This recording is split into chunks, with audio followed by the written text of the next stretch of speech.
Well, good evening, everybody, and welcome.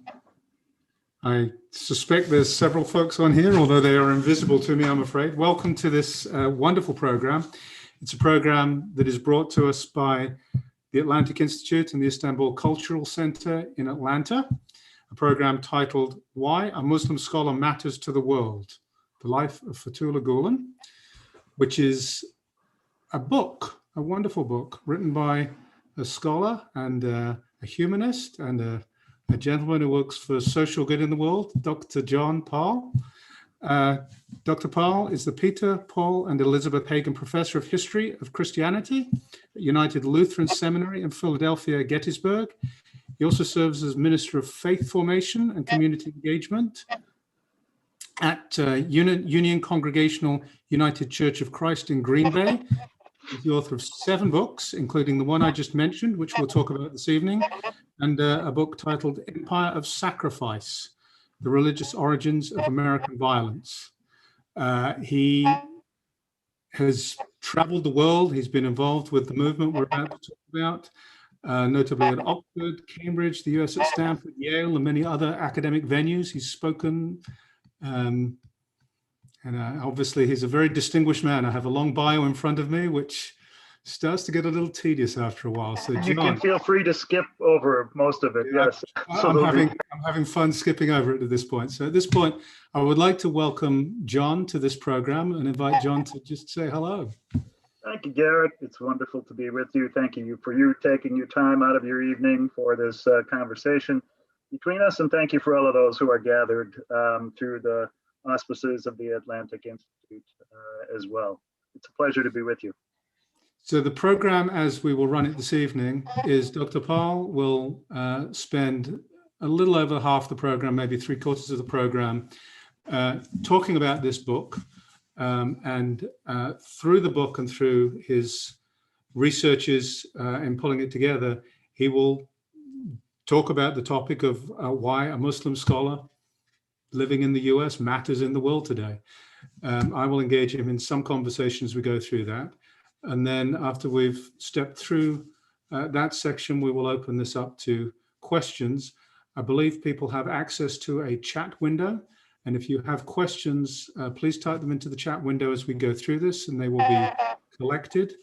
And we will sift through some of those questions and ask them to Dr. Pahl at the end. So let me begin, Dr. Pahl. Before you jump into the weeds of the book, let me ask you to begin with a little bit of a personal narrative. You have said that an early exposure to the Hizmet movement through an iftar dinner changed your life. So can I get you to just start there and talk about that iftar dinner for us, please? Yeah, yes, absolutely. Thank you. Happy to tell the story. It was in 2007. I was living in Philadelphia at the time, and received an invitation in the mail, hard copy invitation to an iftar dinner by an organization called Philadelphia Dialogue Forum. And the event was to be held at the Sheraton Hotel downtown. They promised me a dinner. So I wasn't entirely sure what an iftar was. I had no idea who Philadelphia Dialogue Forum was, but I knew I liked the idea of a free dinner at the Sheraton Hotel, so I went. And, walked in, went down, followed the signs to the ballroom downstairs in the Sheraton, and there was a table set up out front with a couple women who were, taking reservations and inviting people in. And I remember it was Yasmin in particular who greeted me very warmly and sort of showed me into the room. And there were, gathered a couple hundred scholars and citizens from Philadelphia. Recognized a number of my colleagues from other colleges and universities. So it was a friendly gathering for me. And it was the first time I was ever able to enjoy what has become one of my favorite drinks in the world, vishne, sour cherry juice, which is Turkish, just, a great gift to the world in my humble estimation. And as promised, there was a very nice dinner, and afterwards the keynote speaker was Father Tom Michel. Now, Father Michel was at the time the Vatican's chief interreligious coordinator or officer, minister. And he was actually not a particularly good keynote speaker, because he read to us the entire time from this book. This is Fethullah Gulen's book, Toward a Global Civilization of Love and Tolerance. And he stood there with his head down, reading to us. And I thought, well, this is kind of lousy. But after I got over my judgy sentiments, I realized, I listened to what he was saying, and I said, this is really amazing. This is really great stuff. It's about pro-education. It's about interreligious dialogue. It's about, principled capitalism. And I thought, okay, so I bought a copy of this book, took it home, read a good bit of it yet that night.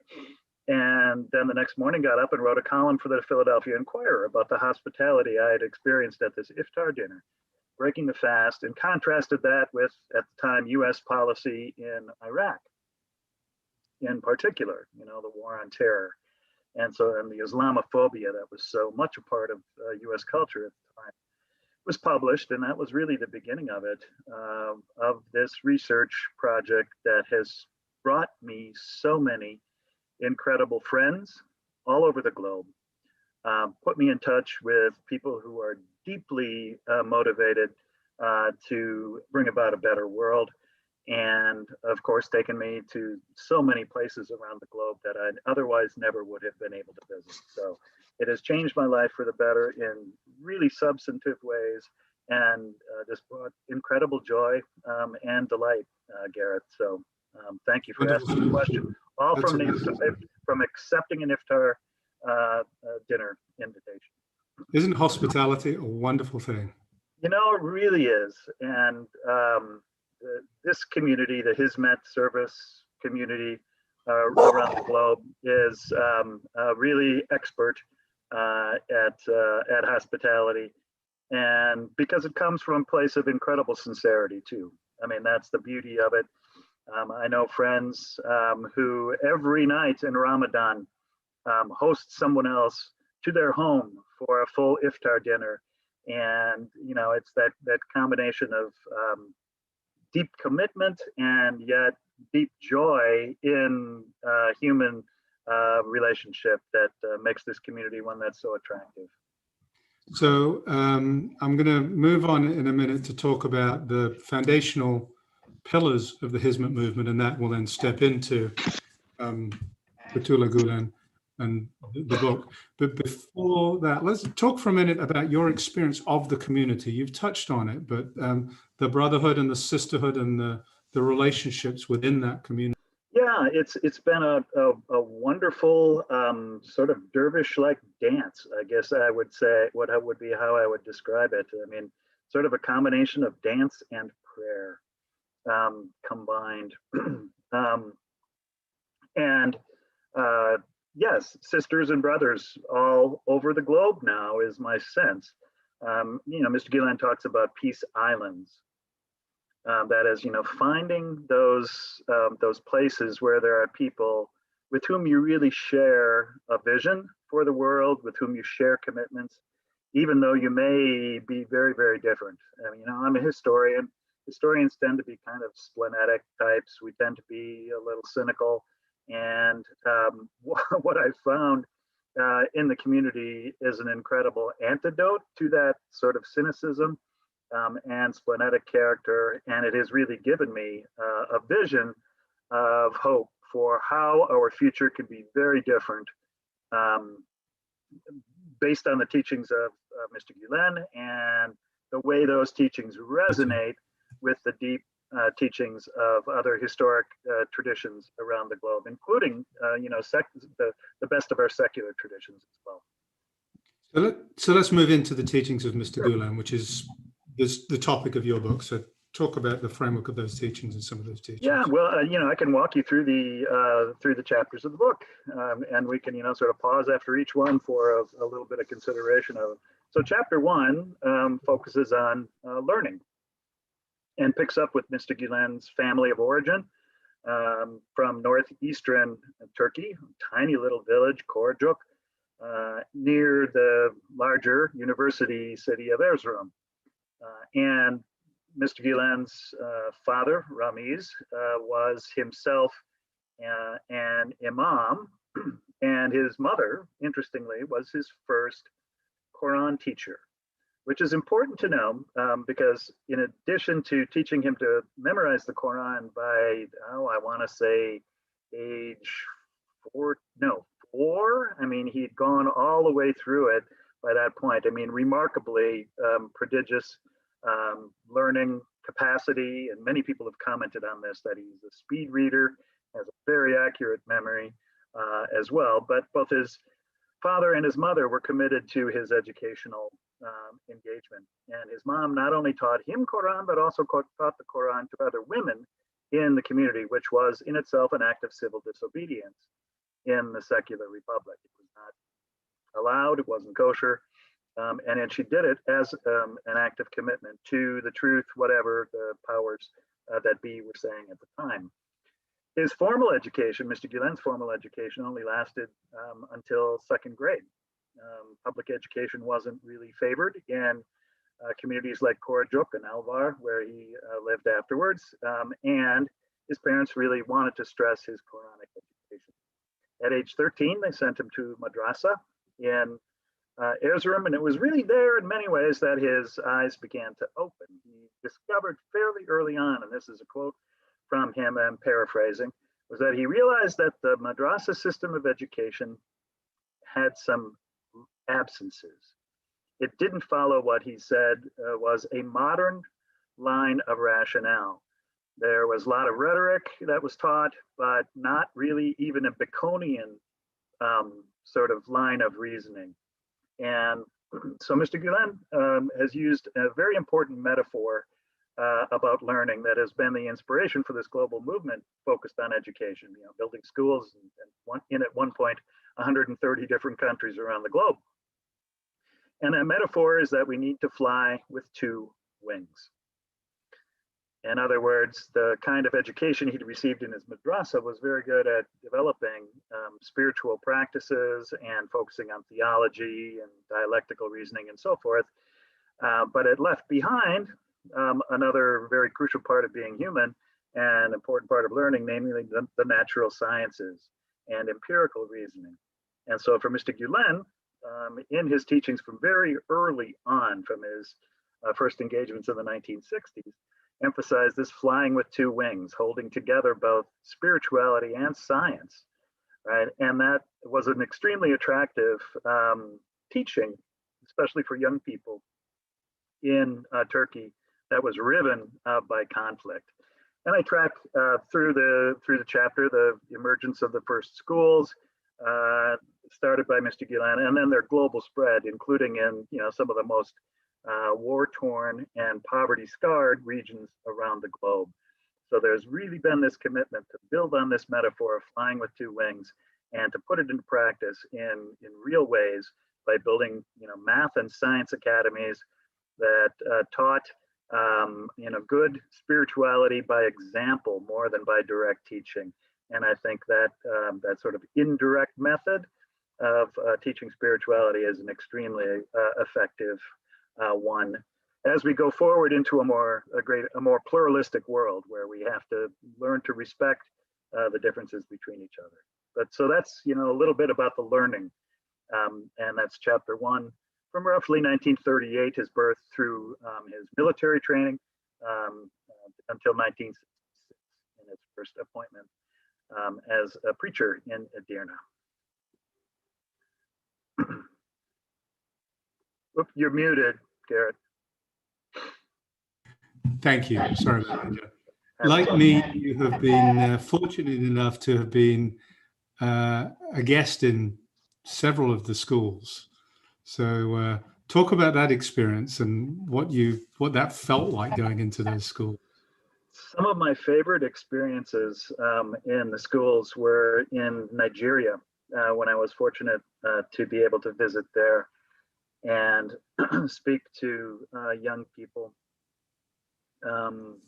from the tiniest ones on up to the high schoolers, and then to some college classes as well.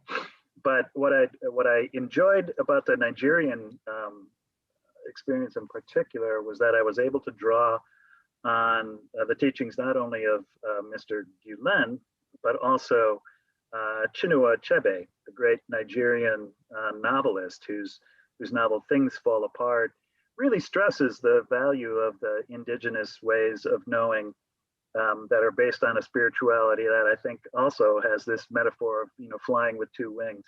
And I would tell the story there that Achebe describes in Things Fall Apart about how the tortoise cracked its shell. It's a wonderful story about pride and greed, and then putting things back together again after that. And it's very much the kind of story that I think Mr. Gulen in his preaching and teaching emphasized as well. He's a very dramatic preacher, a powerful storyteller, and it was very participatory. I was able to get kids to join in with me, and they were incredibly attentive, very well mannered. But then when I was able to invite them to participate with me, they were able to do so with great joy. So that's one of my favorite memories. But all of the schools I've visited all over the world, have shown me that this emphasis on education is really bearing fruit. In other words, there are students there who are loving learning, and there's no more important lesson that can be taught. A couple of other things I'd like to draw out of the learning environment here, if I may, before we move on. The first, it touches on something you'll be talking about later, I believe, so I don't want to get too much into that piece of it, but there's a piece relevant here, which is pluralism, and the pluralism within the schools, both among the student body and among the teaching staff. And the second, I found something fascinating, more than fascinating, really powerful about the teaching methodologies and the engagement of the teachers and the instructors in the lives of the children they're teaching, and vice versa. So if you could talk about your experiences with those. That's absolutely right, Garrett, and it is a distinctive element in the schools. In much of the West, there is a professionalization associated with education that maintains a very clear, sort of wall between teacher and student. And while there are the same professional expectations for teachers in the schools inspired by Mr. Gulen, there's also a mindfulness and a willing to go the extra mile, if you will, on behalf of students that has made the schools, pretty much wherever they have landed, among the best in the country. So there's a sense of dedication on the part of the teachers to a mentoring relationship that goes well beyond the transmission of knowledge, but rather an invitation to the student to awaken to critical thinking, moral reasoning, and to see life as integrated in a way that in our highly specialized societies, we may not always do as well. So I think you highlight a very important element of the schools wherever they have operated, is that there is this emphasis on an integrated living that takes moral life seriously and spiritual life seriously and science seriously, all at the same time, in a relationship of mentoring with young people. So there's an awful lot more in the book we should let people hear about. I'm sure they're hungry to hear where we go next. So let's move on to the next chapter. Chapter 2 is entitled "We Were Young" and focuses on Mr. Gulen's years in Izmir, which is really where the Hizmet movement as a community took root, was during these years. And it started, interestingly, in a summer camp.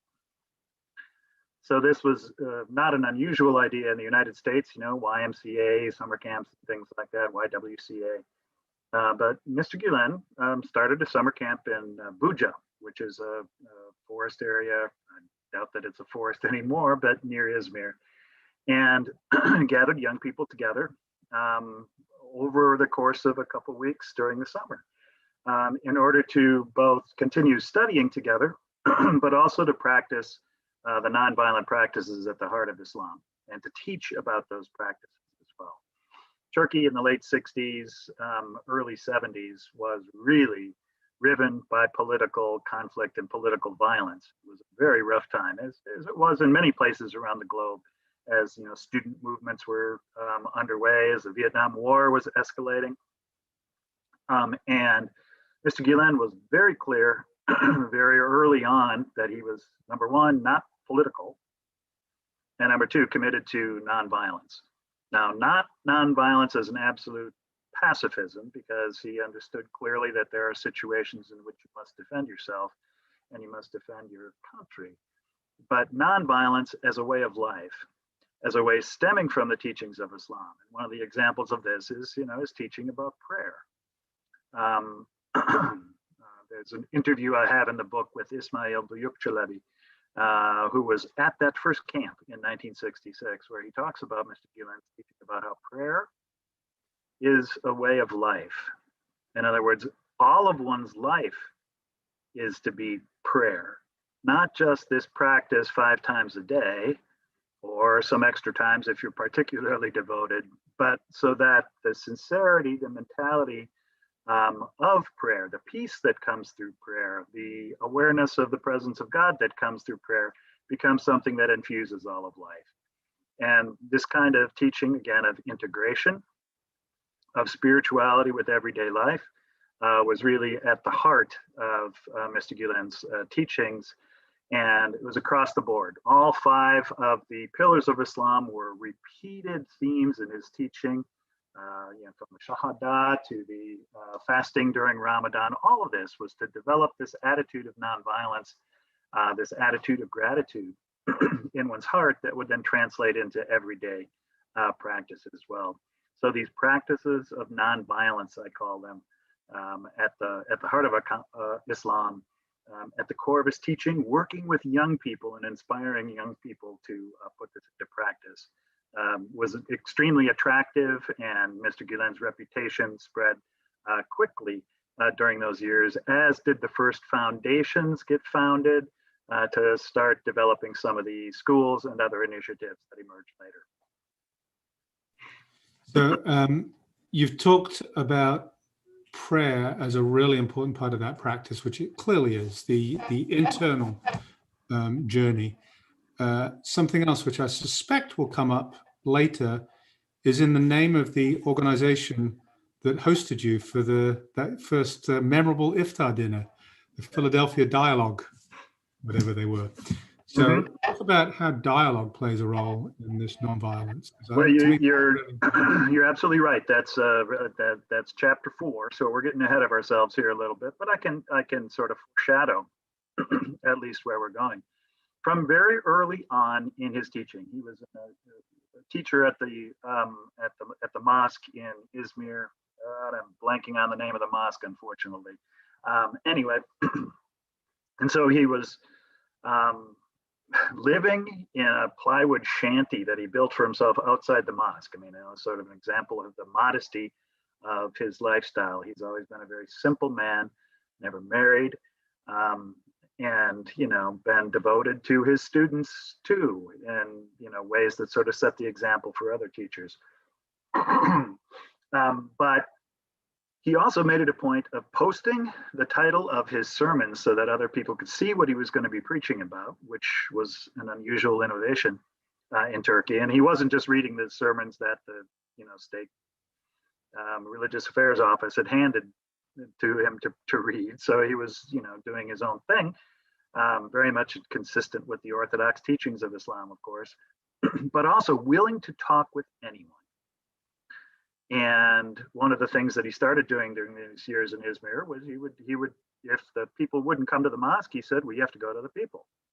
And so he went to coffee houses and would have open dialogue sessions with people who were sitting in the coffee house, playing backgammon or chess or whatever else, and would open it up to any questions. And he said, the only thing, there can't be any questions about politicians. I won't talk about politicians, and I won't talk about other people. So, but other than that, the floor was open and off they went. And he said, if I don't know the answer to a question, I'll look it up and get back to you. So there was this openness to inquiry and this respect for others that is really at the foundation of dialogue. And I will say more about that and how that took place and really took off in the 1980s when he was in Istanbul. But his years in Izmir were with a fairly small group, at least at first, of really close associates, some of whom he had taken out of the political conflicts in Turkey, sort of taken out of groups who were really, conflict laden and ideologically driven, and taken them to a higher plane, recognizing, how commonality can be found even across a great deal of difference. And it seems to me that's one of the things the world especially needs today from the teachings of this humble and modest man. Which naturally bridges into engaged empathy, it seems to me, Jon. I'm sorry? I lost Which that. naturally bridges into engaged empathy, it seems. Yes, so very nicely done. Thank you for that transition. Chapter 3 is entitled Empathy and Tears. And it focuses on Mr. Gülen's years in the Aegean. So from his posting in Izmir, he was gradually invited to, the leading mosques all over Turkey, especially in the Aegean region. So he would travel to them and speak. And each of the chapters in the book concludes with a military coup. So after the coup in 1971, Mr. Gülen was actually imprisoned.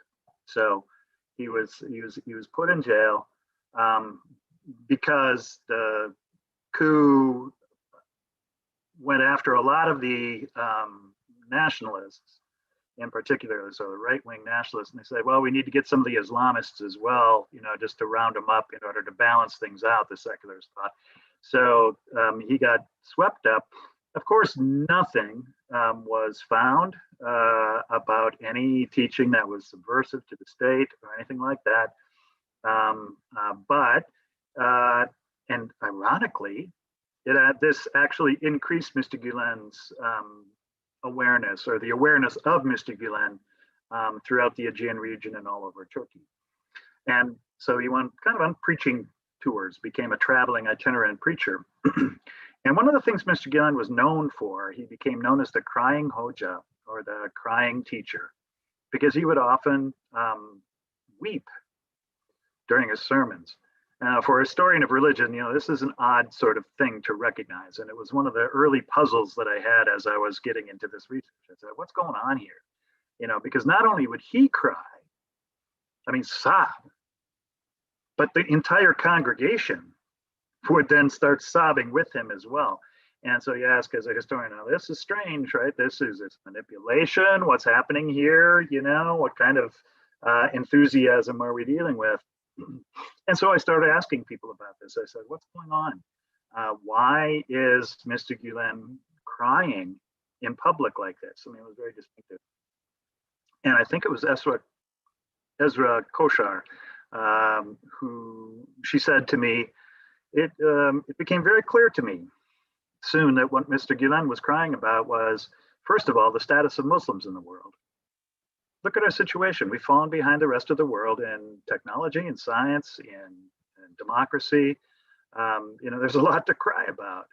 And then secondly, she said she's crying about the situation of humanity, that we are torn between our scientific and our spiritual sides. The spiritual side all by itself, winds up being fanatical or being co-opted by political, and the scientific side by itself is destroying the planet, is destructive, without the limits of spirituality or the deep teachings of spirituality.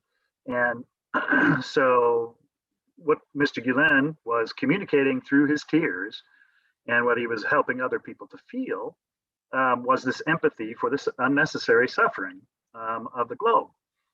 And if it had stayed there, there would be no Hizmet, right? Because empathy alone is not going to start a movement or build a community. And so what went along with it then was very, very careful research for his sermons that both drew out the Quranic teachings and the Hadith, the stories about Prophet Muhammad, peace be upon him. And Gulen knows them all, as an expert, can cite them in their sources, and then practical application at the same time, saying, okay, here's what we can do to help alleviate this suffering. Mr. Gulen often has quoted Said Nursi, the mid-20th century Kurdish reformer, actually, who said there are three central problems facing the modern world: ignorance, poverty, and disunity or violence. Ignorance is solved through education. Poverty is solved through wealth generation or capitalism that also serves the common good. And disunity or violence is solved through dialogue. And so this engaged empathy then takes the deep identification of the deep suffering of the world, in the same way that the Buddha, says life is suffering, the first noble truth, right? But then engages it in the same way that Buddhists like Thich Nhat Hanh were realizing that it wasn't enough just to be empathetic, to meditate, and to pray, but you also had to put it into practice in structured and organized ways in the world. And it was during these years that some of the media initiatives associated with Hizmet really got started as well. So the newspaper Zaman, the Journalists and Writers Foundation, and other agencies that took the deep teachings of empathy and put them into practice in principled ways in everyday life across Turkey. And that again grew dramatically during these years. You're muted again here. Yeah, thank you. It is indeed a remarkable story. I'm going to let you move on to the next chapter about pluralism, and I think we'll pause and have a really chunky conversation probably at the close of that. Sounds good.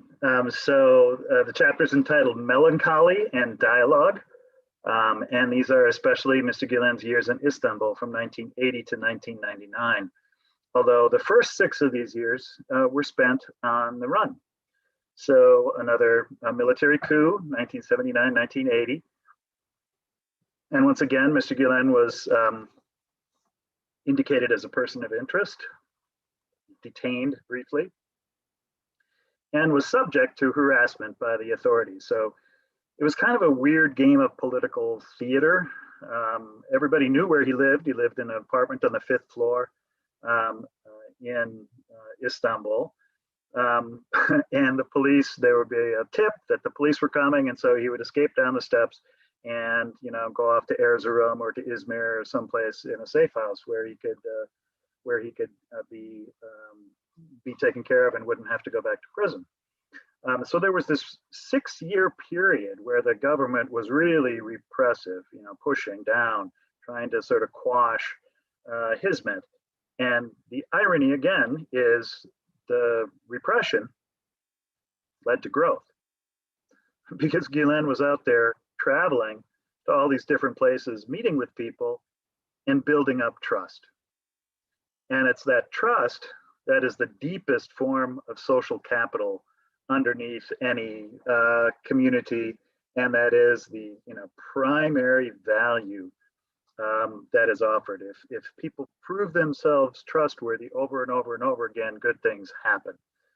And so in 1986, when Mr. Gülen returned to preaching, then under the regime of Turgut Özal, it was like there was this huge outpouring of support for him, and this huge flow of resources to support his effort to fly with 2 wings and to put into actual practice the deep teachings of Islam. And one of the ways he did that, starting in 1994, was through big public dialogue events. The first one was held at the Renaissance Polat Hotel on the Sea of Marmara. I think it was April. And over 1,000 people were gathered. And one of the journalists who was there said, this was the most diverse gathering ever in Turkish history, because it brought together people from all stripes, atheists, communists, nationalists, secularists, Islamists, and Mr. Gülen spoke that evening as the keynote speaker, first about how difficult Ramadan was for him as a diabetic, right? He said, I don't hold the fast holds me, is how he put it. And you could understand how that would be true. But he spoke that night about hoşgörü. And the word in Turkish is usually translated as tolerance, but that's actually a pretty weak translation for the term. Because as anyone who knows Turkish knows, it's a compound term that means to see nicely. And Scott Alexander, my colleague from Catholic Theological Union in Chicago, and I were doing a panel together in Ghana, in Accra, Ghana, the most diverse gathering in Accra, bringing together for the first time indigenous practitioners with Christians and Muslims. And Scott spoke about hoşgörü and said, really what it means theologically is to see others and treat others as God sees and treats them. And that means to see with eyes of mercy and compassion. And it's that spirit of entering into dialogue with anybody, willingness to work with anybody insofar as we can, that really is the DNA of the civil Islam, as I call it, that Mr. Gülen has taught throughout his life. Hoşgörü. In a sense, and I know this is not completely clear, but completely directly so, but in a sense, the three pillars of the Hizmet movement, as you've talked about them, education, charity, and dialogue, it's almost like there's a hierarchy here that you deal with the basic needs first, and until you've dealt with basic needs, you're not able to have the dialogue. So we're kind of building up to this dialogue. Yeah, most definitely. I mean, I talk about how, violence is like an iceberg, and there's the physical violence at the top, social and economic violence underneath. And really the most damaging violence would be what we do with our words, how we demonize another and set up these dualisms of us versus them. In the same way, peace building, and that's finally what dialogue is all about. It's not just about talking for the sake of talking. It's talking for the sake of understanding and for the sake of working together. Peace building is the same way. I mean, there's basic peace, which is the absence of war, which is what everyone should have. That's the minimum the state should provide for its people. The government should provide. But underneath that, there's also policy peace that I call it. Social peace, the way education and the distribution of resources, access to water, food, etc. Also, this is part of peace building. The social and economic policies we collectively form in order to live together. But underneath that is still what I call deep peace. Yeah. And it seems to me this is where Mr. Gülen's peace building work has been most formative and most important for the future of the globe. Because if we don't learn to work together, we're burning up the planet.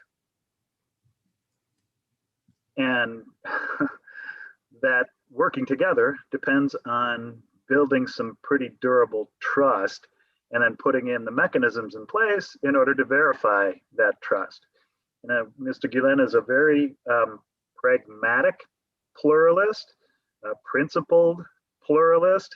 In other words, saying, we'll work together with anybody, right? But we have to get things done, not just for the sake of window dressing or some kind of idealist project, but focus much more on how we can find ways to cooperate, collaborate, and really expand those peace islands so that they become models for the rest of society. And that's what was happening in Turkey, and why, unfortunately, Mr. Gülen and people of Hizmet became perceived by the dictatorial and authoritarian and kleptocratic regime of the current ruling powers it became perceived as a threat. And it's truly tragic what has happened, that this community dedicated to peace building at that deep level, right, has been ruthlessly repressed. It is tragic, and it's a crime against humanity. It's really grotesque, and we'll come back to that, I think, because there's a lot to be said about that. I want to get through the next chapter first. Before we get to the next chapter, at some point you're going to say, "Thank you, Gareth. That's just a great bridge to the next chapter." Where are we here? I had a very clear. Oh, I know where I was going with this. The talk about these layers of peace and dialogue. There's a. It's not within the formal structure, but there is a very clear move from that and from the community that's built around into engagement and into action. Can you talk about how that flow happens, how that gathering of voices and dialogue moves into this action for peace?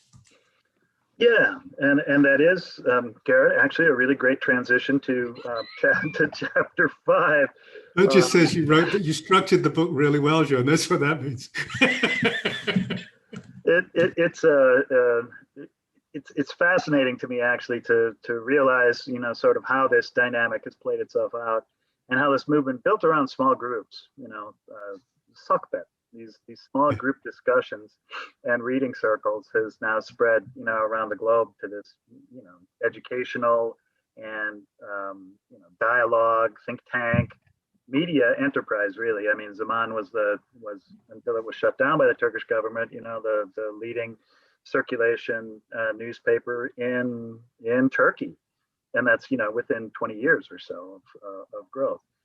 But the key to that, again, is this building of trust, and the word that I heard repeatedly from Mr. Gülen in his teachings, his sermons, and his own sukhbets was istishara, sometimes shura.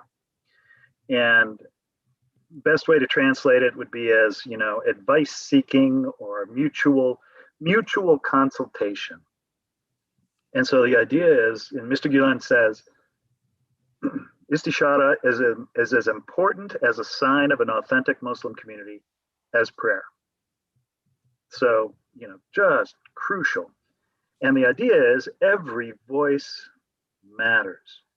Every stakeholder has a say in how decisions get made and how things get accomplished. What this lacks is hierarchy and clearly discernible power flows and things like that. What it does is distributes power in many different circuits and to many different individuals. And over again, as I was doing interviews inspired by Mr. Gülen, with people inspired by Mr. Gülen, and interestingly with Mr. Gülen's critics, is that they would say he trusted people to do things, and then they came through. And so that trust and that kind of constant feedback loop through mutual consultation, it seems to me, is what led to the growth of the many different enterprises we're talking about, initially within Turkey, and then the Turkic republics of the former Soviet Union, and then up into the Balkans, and then by the late 1990s all over the globe. It was 1998 that the first schools were built in Africa. And then, the 20 years since then have continued to flourish and grow. I think there are 38 schools in South Africa now. So this principle of istishara, if you're looking for an analogy in the history of Christianity, at least, or the history of religions, the analogy that I like to draw is with the Quakers, the Society of Friends, that there's this emphasis on deliberation, on consensus building, where everybody's voice matters and there's no real clear hierarchy, which frustrates historians who want to see, okay, where's the flow chart? Where's the, who's below Hoj Effendi, who's the next, and then who's, it's not like that. I mean, there is an informal hierarchy, and sort of people know who's who and abis and ablas have a sense of that, but it really is a grassroots, bottom-up community as I see it. So lots of thoughts around this. I mean, we're now moving into the practicality of how this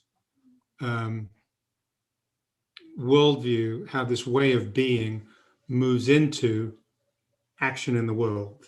So a couple of things that I want to explore here. One is, you said earlier, and it has been my experience too, that Mr. Gulen is overtly non-political.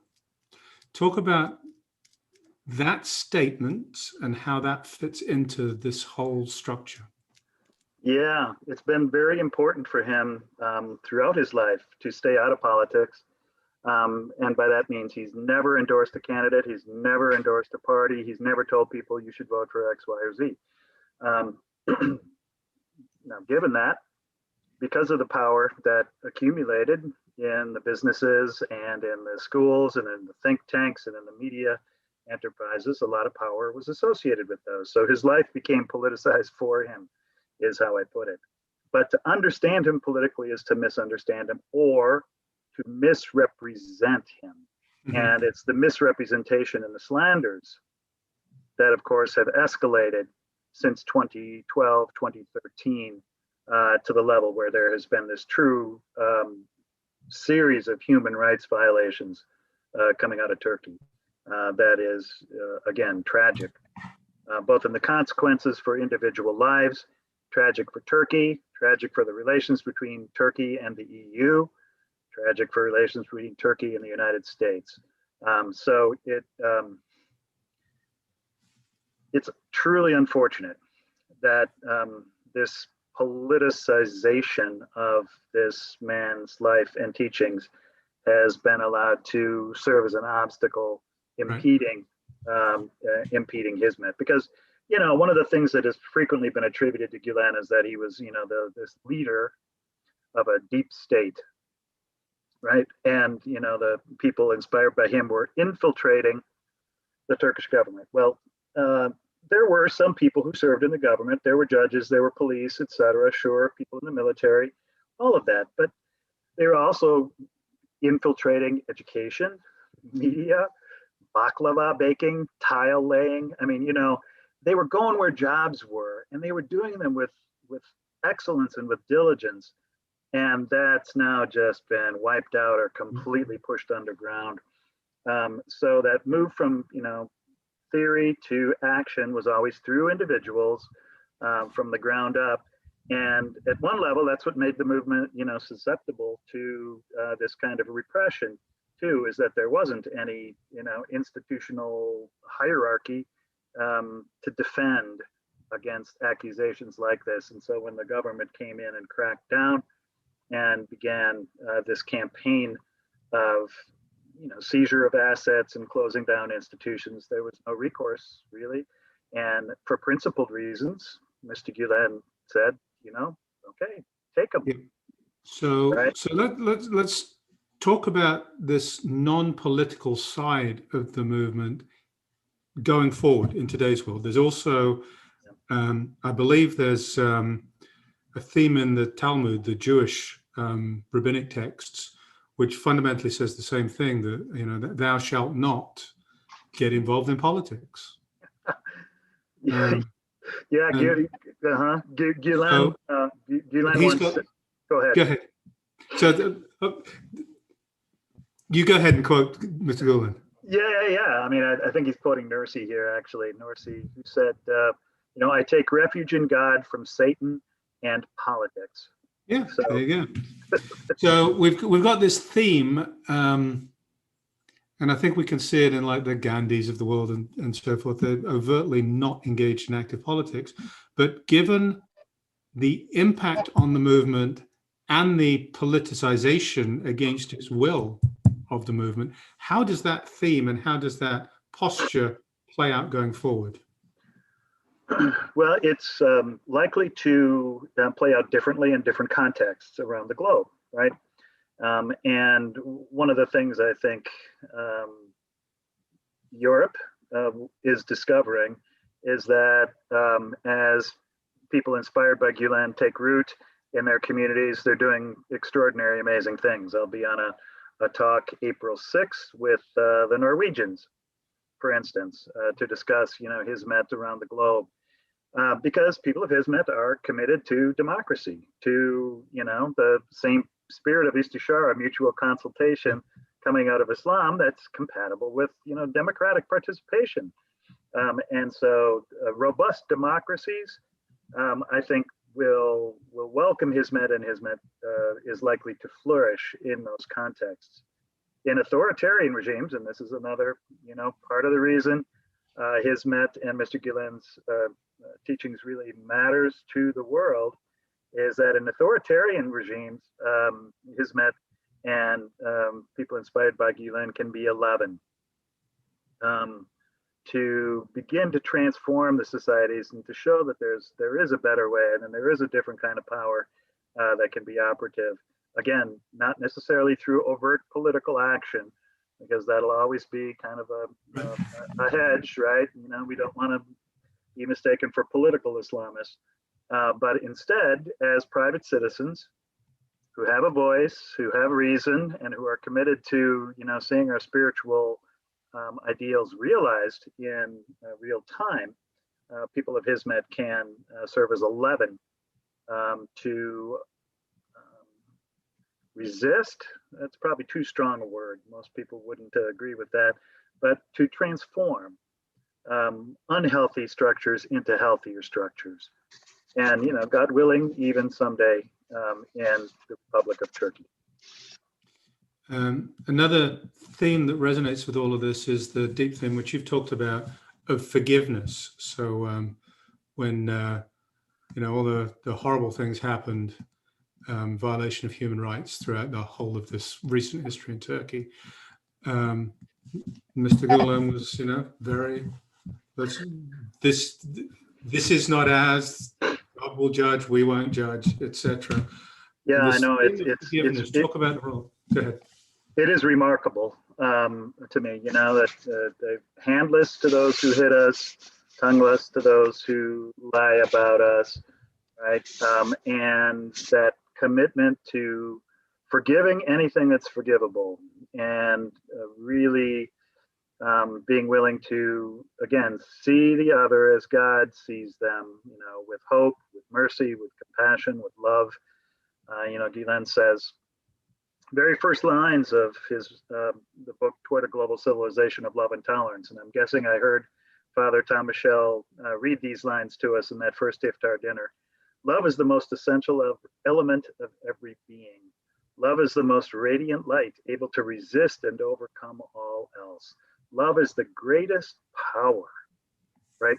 And that notion that in this forgiveness, in this approaching another with eyes of mercy and compassion, there is a power, it seems to me is exactly what the world needs to hear as a counter to the easy assumption that power is force, and power has to be, from top down. The great Jewish philosopher Hannah Arendt, said, force can destroy power, it can never create it, because power is always from the consent of people, from the participation of people. And, Desmond Tutu put it beautifully in South Africa. When the people decide they want to be free, there is nothing that can stop them.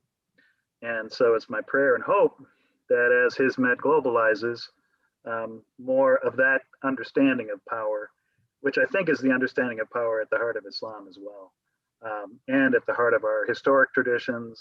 Certainly Jesus taught love not only the people who hurt you, but love your enemies. Buddhists, same idea. Hindus, Jews, all of us at core have this notion. As Hans Kung and others have discovered, there really is a global ethic that is emerging. And that's the book I'm working on next. On this religious peace. Early plug for the next book. Couldn't resist the opportunity. Why not? So we've got a few minutes left. We're coming towards the end of our time together, but I want to, as we finish up here, come to where we are physically here. We're physically on a bunch of computers, of course, but in spirit, we're here in the south of the US, right? I'm in Atlanta, and it's the Atlantic Institute and the Istanbul Cultural Center who are our hosts for this event. I've heard you say somewhere along the lines that after writing about the religious origins of American violence, you were looking for a happy ending. This was about a happy ending. So let's come to the south of the US, which is, in theory, a democratic country, right? What is our happy ending for Hizmet and for the spirit of Hizmet in the southeast here? I still have a deep hope, and the state of Georgia has renewed my hope in recent events that the tide is turning. It was Dr. King, Martin Luther King Jr., who has often been cited as saying, the moral arc of the universe is long, but it bends toward justice. But it was actually one of his teachers who first said it, Howard Thurman. Yeah. And Howard Thurman learned that from Gandhi. He went to visit Gandhi. And it seems to me the single most important story in the history of religions that nobody knows about the history of the 20th century and the early 21st is the emergence of religious peace building and the effectiveness of religious peace building around the globe. Basically from Gandhi to Lima Bowie, the 2011 Nobel Peace Prize winner, who pretty much single-handedly as a woman brought together the Muslim and Christian women of Liberia to stop the civil war, to forge a new constitution, and to elect Ellen Johnson Sirleaf as the first female elected president of an African nation. So if there's hope for a place like Liberia, Garrett, where child soldiers were rampaging through the streets of Monrovia, and a woman in Liberia with not a single weapon other than her voice and her capacity to organize people together could bring about the transformation of that society. I mean, still huge problems, right? It gives you profound hope for what this kind of peace building on the grassroots can do, and the kind of peace building that Hizmet specializes in. My hope and prayer is that out of the recent troubles, out of the intense persecution, will come a stronger and even more committed commitment to that kind of patient peace building, that kind of mushbet harakat, positive action, not reacting to evil, not hitting back, but continuing to build coalitions, develop networks, forge businesses that serve the common good, all of the capacities of human organization and cooperation. So I have one question, final question for you, which has two legs or two arms. Okay, two wings. Two wings. Let's go for two wings. There you go, because we will fly with this. So I'm going to generalize our audience this evening into two groups. There are the Turkish listeners, and I'll associate them with the Hizmet movement. And there are the non-Turkish listeners, including you and me as non-Turkish participants in this conversation. So each of those communities is engaged in this in a different way from their pasts. And I think each of them, and these are sweeping generalizations, of course, but there's value in generalization while we accept that there are going to be many exceptions to it. Each of those two groups has a path forward here into supporting the movement, supporting the hope that you're talking about. Can you sketch out your thoughts for each of those two communities on what some kind of next steps might look like for them to realize this in the world today? Well, for our Turkish siblings in particular, I mean, stay the course. Don't get frightened. Continue to build coalitions, continue to educate, generate wealth through principled capitalism or social enterprises, and continue the dialogue efforts that have been going on, and have been continuing despite this pandemic. For U.S. citizens in particular, speak truth to power. When you hear Islamophobic things being said, say, hey, well, no, not really. I know some people who are very different. And so speak up on behalf of our Muslim siblings, and build bridges with the organizations and agencies that you are connected to, whether it's educational or civic or business communities. I mean, there are lots of ways to cooperate, each of us in our own way, in our own context, and faithful to our own traditions, to participate in Hizmet, in service to humanity. Thank you. You're Dr. welcome. Pahl, thank you so much for being with us this evening. Thank you for your rigorous and really thoughtful and beautiful work. And thank you for your very rich heart of hope in the world.